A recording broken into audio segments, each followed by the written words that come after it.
In this video, we are going to complete 14-12, number 1 and number 2. So let's take a look.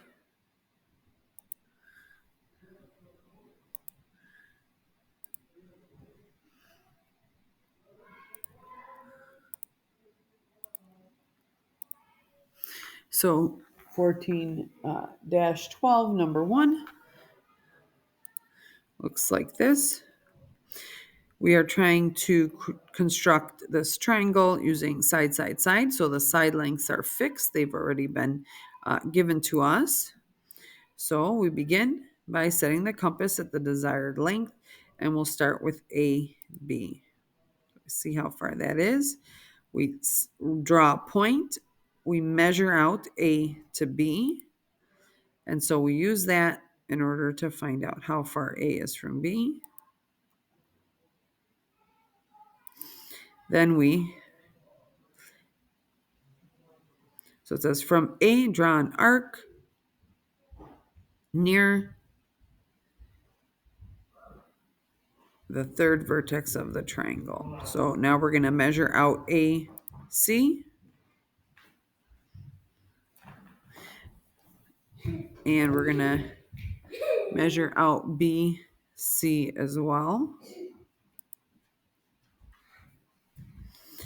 And so AC is essentially going to be this side of the triangle over on the left side. And BC will be this side of the triangle. The arc is helping us find that distance.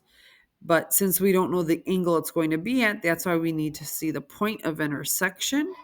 Because when we find that point of intersection, we can connect that to the A, we can connect that to the B, and then we can connect A and B, and we will then have our triangle.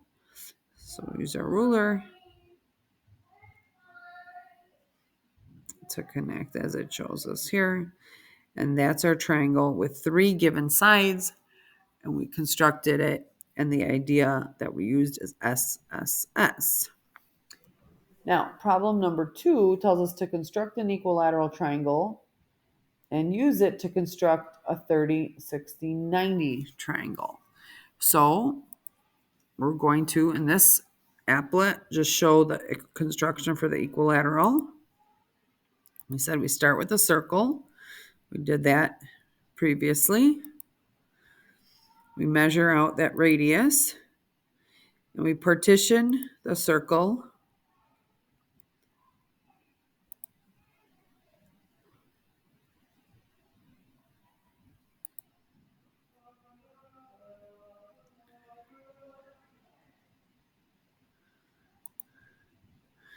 And let's see here.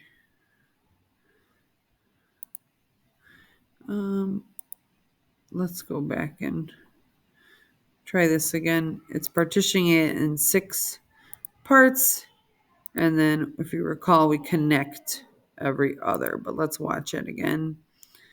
So there we go. There's our first, and shift it over.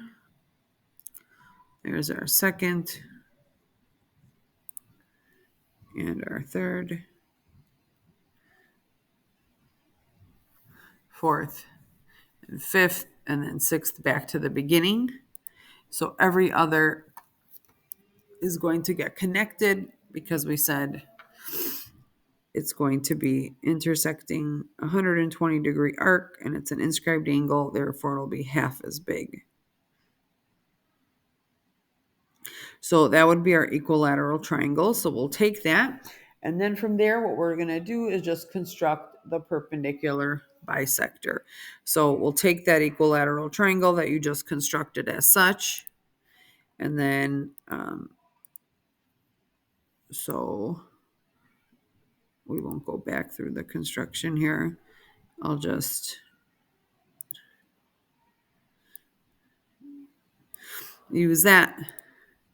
And then from here, you'll just make the perpendicular bisector, provided what I just created is equilateral.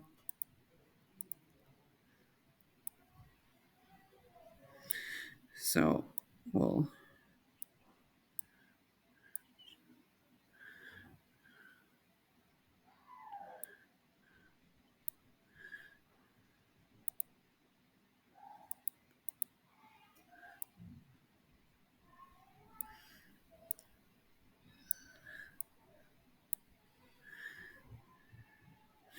and then we'll continue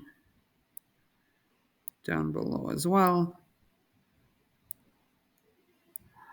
Move this problem out of the way.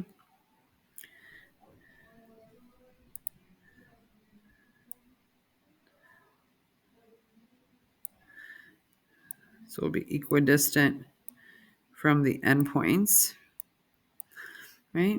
Both points are equidistant from the endpoints, and then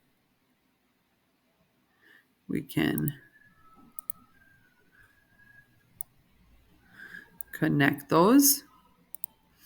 So this here will be the perpendicular bisector. Therefore, what will happen is this is each angle will be 60. Perpendicular bisector makes that 90. So this leftover angle here would be 30, and therefore that is dividing the angle as well into 30 and 30 over on the other side, hence constructing a 30, 60, 90 triangle, which would be half of that equilateral triangle that we just constructed. And that's it for this video.